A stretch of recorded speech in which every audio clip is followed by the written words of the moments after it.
Bienvenue au syndicat café de la CGT FercSup.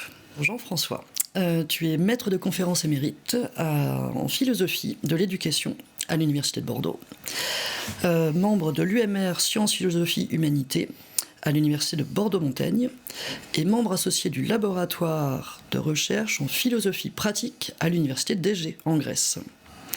Tu es co-rédacteur en chef de l'annuel de la recherche en philosophie de l'éducation, auteur et co-auteur de nombreux ouvrages, dont À l'école de la commune et L'école des communs.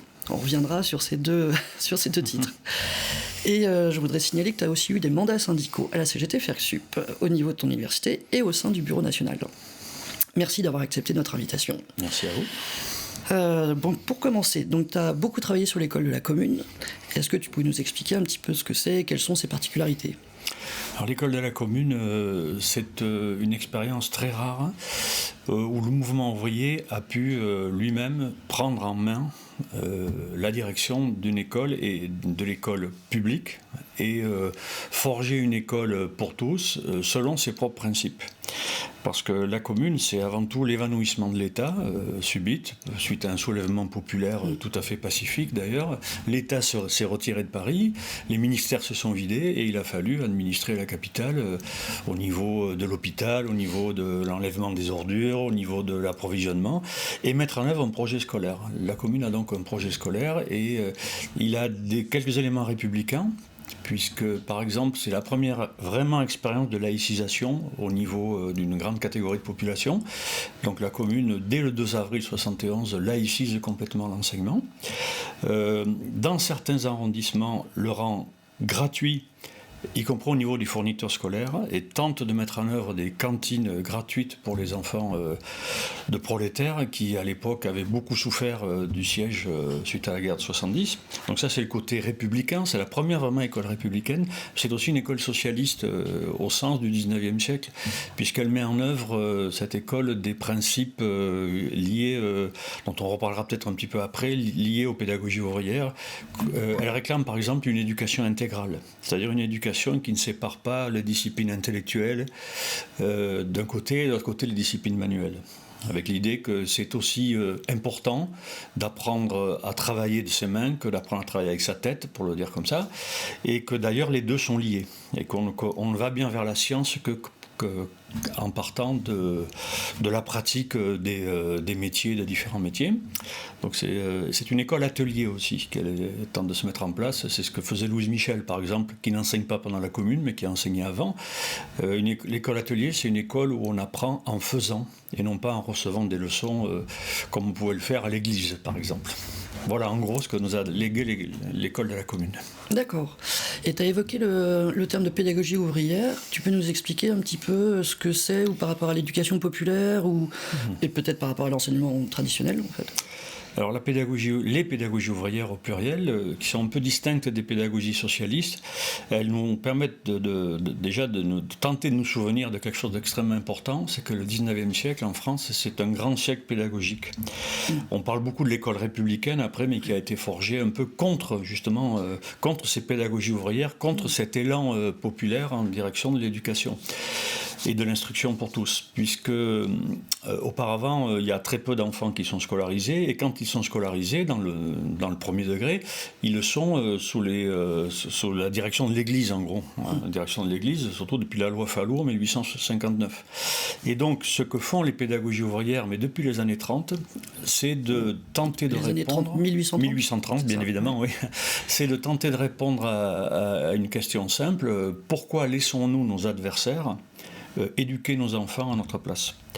Donc il faut que nous arrivions à construire un système scolaire, ou en tout cas des écoles adaptées à nos besoins, aux besoins de la classe ouvrière notamment, et de la classe paysanne, et il faut que dans ces écoles, il y ait une pédagogie qui soit une pédagogie libératrice, émancipatrice, collectivement émancipatrice, et non pas une pédagogie qui enferme les classes populaires dans la soumission au savoir et au pouvoir. Voilà, donc les pédagogies ouvrières sont des adaptations souvent de travaux plus théoriques qui ont été menés par les premiers socialistes comme Fourier ou Proudhon, qui sont au XIXe siècle très importants dans le mouvement ouvrier parisien, notamment Proudhon, qui est beaucoup lu. Marx n'est pas lu à l'époque, puisqu'il n'est pas traduit. Il commence juste à être traduit vraiment après la Commune. Et le lien avec l'éducation populaire est très clair, c'est que l'expression éducation populaire elle peut être utilisée de différentes façons. Le mouvement ouvrier du XIXe siècle l'utilise dans un sens bien précis. L'éducation populaire, c'est l'éducation que le peuple se donne lui-même. Via évidemment quelques experts, on va dire, des enseignants, des savants et autres, mais lui-même par son propre travail d'émancipation, via des bibliothèques ouvrières, via des méthodes comme l'arpentage, la lecture collective d'ouvrages, et souvent à la lueur d'une bougie, comme le disait le philosophe Jacques Rancière, qu'après le boulot le soir, à 3, 4, 5, on se mettait à tenter de s'émanciper par le savoir et de reconquérir la maîtrise du savoir. Mais justement, l'arpentage ça c'est des méthodes qu'on utilise aussi dans les formations syndicales maintenant. Et cette idée que les ouvriers, on pourrait dire nous les salariés, les travailleuses, les travailleurs, puissent se former eux-mêmes entre eux et que ce soit justement pas la classe dominante qui nous forme du coup. Donc ça fait quand même écho à ce qu'on fait en formation syndicale. Est-ce que, toi, ça te paraît un continuum cohérent, si je dis ça, le fait que la formation syndicale prend ses racines dans la pédagogie ouvrière ou les pédagogies ouvrières? Oui, alors je suis tout à fait d'accord avec l'intention. Il y a un continuum, il y a une continuité, mais qui a été perturbée, cette continuité elle a été perturbée historiquement par le ralliement des enseignants à l'école républicaine. Alors, ce ralliement n'est pas évident au début du syndicalisme enseignant, c'est-à-dire qui en gros apparaît en 1905-1907, qui est illégal assez longtemps. En fait, il est illégal jusqu'à la Seconde Guerre mondiale, jusqu'à la fin de la Seconde Guerre mondiale. Il est toléré parfois par des gouvernements plus à gauche, mais il est illégal. Et dans ce syndicalisme, il y a une grande hésitation au niveau du statut de l'école. Est-ce qu'on se saisit de l'école de la République, qui vaut quand même bien mieux que l'école confessionnelle, pour la faire évoluer dans le sens voulu par les théories socialistes, puis communistes ou anarchistes? Première option. Deuxième option, est-ce qu'on construit notre propre école à côté, comme on doit construire une banque du travail, des coopératives de consommation, des organisations syndicales? Voilà, il y a une grande hésitation là, et le milieu syndical enseignant va finir par pencher au niveau de la première option, qui est une option, on va dire, un peu plus réformiste, mais qui est actuellement celle, je pense, de la plupart des organisations syndicales. C'est de l'intérieur qu'on transforme le système, déjà en demandant plus de moyens, plus de formation et autres. Bon, il y a un autre héritage quand même dont il faut se souvenir et qui peut-être nous tombera dessus selon l'évolution de la situation politique, climatique et autres. C'est l'héritage de la reconstruction d'une école sur des bases qui soient plus liées à la démocratie sociale, par exemple. C'est pour ça que dans les formations syndicales, il faut toujours rappeler cet héritage. Il y a autre chose que la revendication pour la défense de l'école publique. Il y a aussi peut-être l'appel vers un autre type de structure scolaire. Je dirais, pour finir cette réponse, que l'école républicaine, on peut aussi dire que ça a été une école d'ordre, beaucoup. C'est une école qui a été construite pour l'ordre social, qui évidemment a permis ça et là quand même certaines améliorations. Elle a aidé certains militants syndicaux à avoir des outils, d'ailleurs, comme la lecture et autres, pour ensuite les retourner contre l'ordre bourgeois, mais historiquement, c'est une école d'ordre, liée à l'ordre social et culturel.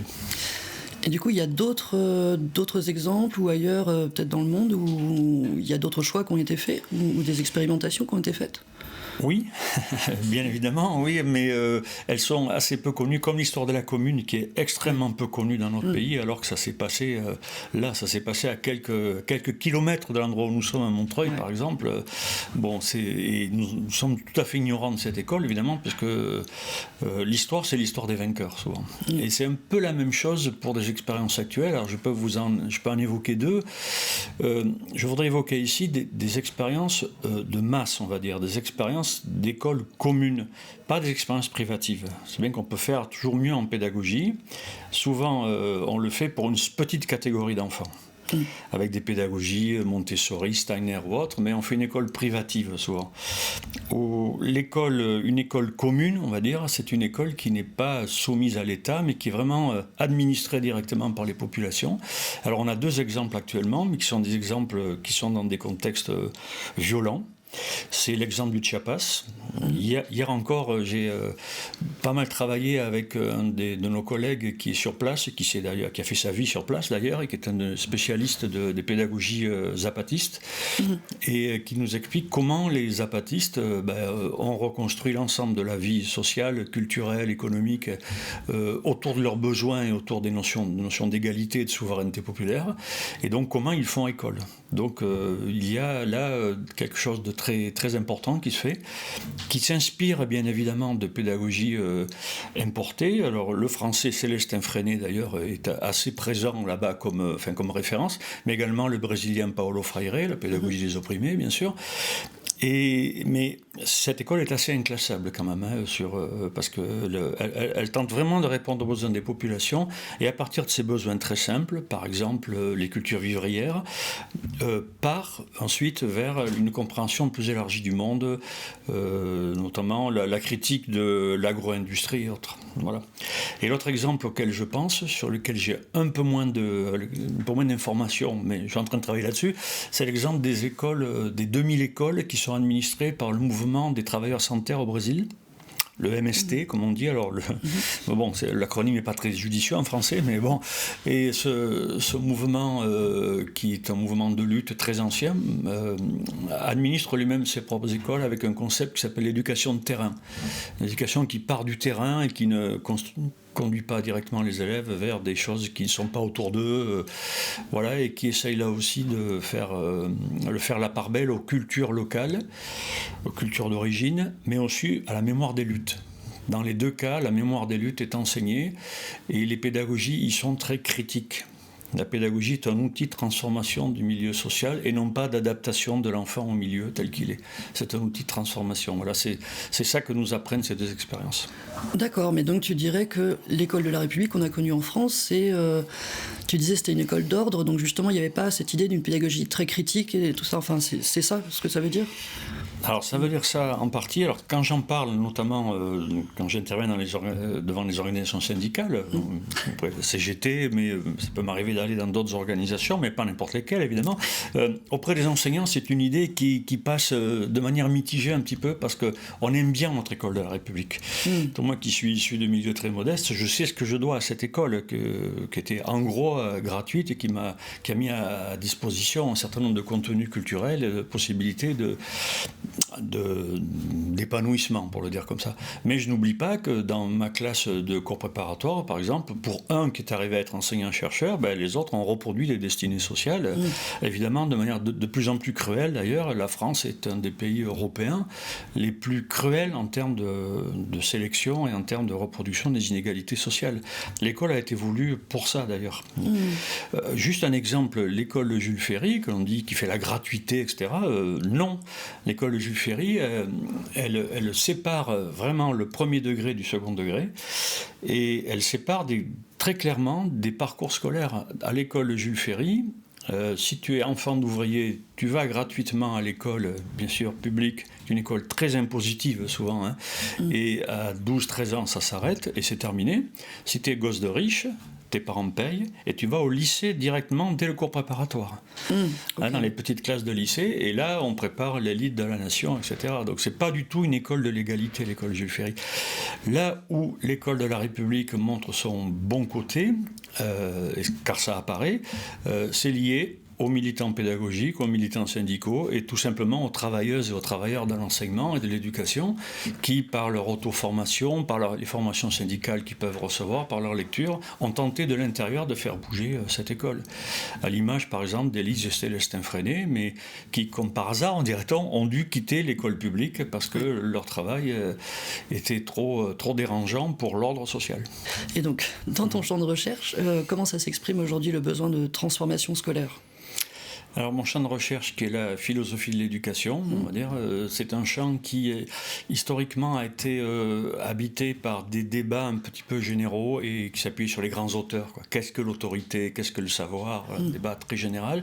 Depuis quelques années, ce débat est en train de s'enrichir et d'évoluer par l'apport notamment de pédagogie qui s'intéresse aux questions d'écologie, l'écopédagogie, ou alors à la question de la décolonialisation des savoirs, plus exactement, là avec la critique du concept de colonialité du pouvoir et du savoir, par rapport aussi aux pédagogies féministes. Donc on a tout un tas de choses qui viennent enrichir ce champ, qui est de plus en plus orienté vers une question simple: quelle école nous faudrait-il pour aller vers une démocratie préservée déjà, et plus radicale sans doute, plus authentique, et quelle école nous faudrait-il pour lutter contre les discriminations et les dominations, et quelle école nous faudrait-il pour solutionner le problème environnemental qui met en péril sans doute une bonne partie de la survie de l'humanité. Alors un des concepts qui tente de répondre à ces questions, c'est le concept d'école des communs. Bon, ça, le titre de l'ouvrage qui est sorti en 2024. Bon, je ne veux pas faire de l'autopromotion, mais c'est un concept que je n'ai pas inventé, d'ailleurs que j'emprunte à ce champ de recherche pour essayer de réfléchir à ce que serait une école socialisée, donc pas uniquement étatisée, et évidemment pas privatisée, mais socialisée, dans laquelle la population aurait beaucoup plus de manières d'intervenir et de voir ses besoins pris en compte. Une école beaucoup plus critique aussi, où on défend les faits, ce qu'on va appeler la vérité factuelle, parce que nous allons de plus en plus, via évidemment les procédures algorithmiques, mais aussi via la mainmise de grosses fortunes sur les moyens d'information, nous allons vers une société de la désinformation et de la post-vérité. Et pour agir, vraiment, il faut préserver les informations, le rapport à la factualité et les savoirs, parce que c'est un besoin aussi vital presque pour nous aujourd'hui que ne peut l'être l'eau, par exemple, l'accès à l'eau. Et autre élément de cette transformation scolaire via une école des communs, c'est une école qui lutte d'emblée pour établir une vie démocratique authentique.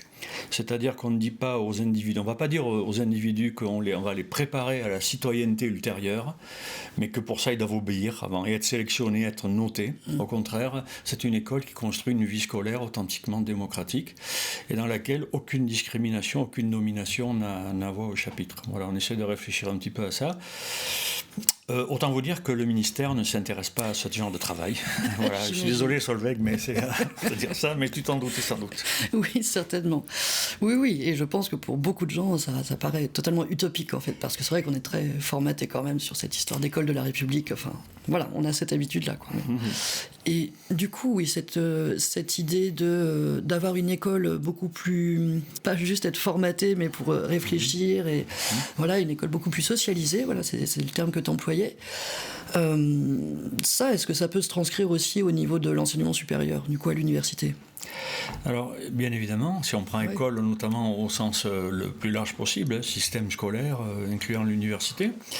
Alors, j'ai tenté une expérimentation, on va dire, il y a 3 ans, mais c'était en Tunisie, avec des collègues tunisiennes, beaucoup des collègues féminines, femmes. C'est dans le cadre d'un réseau de recherche-action en pédagogie universitaire. Elles m'ont fait l'honneur de m'inviter. Bon, j'avais un peu carte blanche. Alors j'ai présenté une pédagogie particulière qui est la pédagogie de l'enquête sociale, pédagogie de l'auteur nord-américain John Dewey, qui est un chantre quand même de la démocratie radicale, et qui dit qu'il n'y a pas de démocratie si on n'a pas un système scolaire qui nous préserve de la manipulation par les faits, par les fake news, tout ça on pourrait dire aujourd'hui. Et ensuite, j'ai mis les collègues en situation d'avoir à réfléchir un peu en urgence à une transformation du système scolaire. Et je suis parti de la crise climatique. Je suis parti de récits qui arrivent de l'Inde déjà et tout, où les canicules sont de plus en plus meurtrières et complètement impossibles à juguler pour l'instant. Et j'aurais dit, le scénario suivant, dans 2-3 ans, en Tunisie, on dépasse allègrement les 50 degrés l'été, vous avez des problèmes d'eau, etc. Et le ministère de l'enseignement supérieur, en lien avec l'ONU, qui commence enfin à se saisir plus sérieusement sérieusement de cette question, vous demande de repenser vos formations, votre pédagogie, votre organisation, pour vraiment régler ça, parce qu'il faut une mobilisation générale, quoi. Et ça a marché du feu de Dieu, si je peux me permettre de le dire comme ça. Oui, alors j'étais un petit peu inquiet au début, parce que c'est déstabilisant. C'est un peu collapsologue aussi, disant ça va s'effondrer, il faut qu'on arrive à régler ça. Sauf que les rapports du GIEC nous montrent bien qu'on a un souci, et qu'on doit le régler dans la rue, évidemment. On doit le régler par les mobilisations et par le mouvement social, parce que la pédagogie n'est rien sans le mouvement social, de toute façon. Mais à l'université, on a aussi des choses à voir, et les collègues tunisiens et tunisiennes ont été extrêmement inventifs, intéressés pour ça, et ont chamboulé un petit peu l'ordre des choses en disant que pour l'instant, ils se préparaient à former et à sélectionner des individus qui feraient leur vie, en fait, en disant que la somme de ces vies individuelles allait fonder une société à peu près cohérente, sauf que ça ne marche pas, c'est libéral, c'est projet libéral, et il nous faut une université qui règle les questions communes avant tout, et qui forme les individus pour que par la coopération, ils arrivent à régler ces questions communes, qui sont des questions politiques, environnementales, sociales, culturelles, mais enfin, en dernier lieu, ce sont toujours des questions politiques. D'accord. L'éducation, c'est politique, évidemment. Oui, c'est sûr. Écoute, merci beaucoup pour ton éclairage, et puis à très bientôt, puis la lutte continue. La lutte continue. Merci beaucoup. À bientôt pour un prochain Syndic Café.